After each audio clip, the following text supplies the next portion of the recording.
ایک دفعہ ایک گاؤں کا چودھری سودا لینے شہر گیا تو اس نے دیکھا کہ لوگ ایک وکیل کی بہت تعریف کر رہے ہیں کہ وہ تو 100 روپے کی ایک بات بتاتا اور ہزار روپے کا ایک نکتہ سمجھاتا ہے۔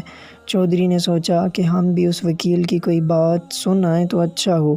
یہ سوچ کر وہ وکیل کے مکان پر پہنچا اور کہا، وکیل صاحب، میں نے تو آپ کی باتوں کی بہت تعریف سنی ہے، ہمیں بھی کوئی بات سمجھا دیجیے۔ وکیل نے کہا کہ ہم تو ایک بات کی ایک اشرفی لیا کرتے ہیں۔ یہ سن کر چودھری کا شوق اور بھی بڑھا اور اس نے 15 اشرفی نکال کر وکیل کے سامنے رکھی۔ 15 اشرفی لے کر وکیل صاحب نے ایک کاغذ کے پرزے پر یہ مصرعہ لکھ دیا، آج کا کام رکھو نہ کل پر۔ چودھری واپس آیا تو مزدوروں نے کھیت کاٹ کر بہت سا غلہ نکال رکھا تھا۔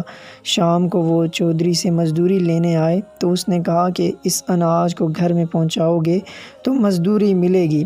مزدوروں نے کہا کہ اب تو وقت گزر چکا ہے، کل دن نکلتے ہی رکھوا دیا جائے گا۔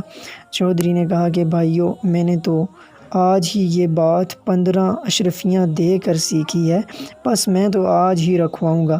آخر مزدوروں کو اناج گھر میں رکھنا ہی پڑا۔ اتفاق سے اسی رات اس زور کی بارش ہوئی کہ سارے گاؤں والوں کا غلہ پانی میں بہہ گیا اور سب کا خراب ہو گیا، مگر چودھری کا غلہ بالکل محفوظ رہا اور بیچتے وقت اسے اتنا نفع ہوا، ایک اشرفی کے بدلے 20 اشرفیاں موصول ہو گئیں۔ اللہ تعالی ہمیں وقت پر کام کرنے کی توفیق عطا فرمائے اور آج کا کام کل پر کبھی نہ چھوڑیں۔ کیا پتہ کل زندگی انسان کی ہو یا نہ ہو۔ اللہ تعالی ہمیں عمل کرنے کی توفیق عطا فرمائے۔ آمین ثم آمین۔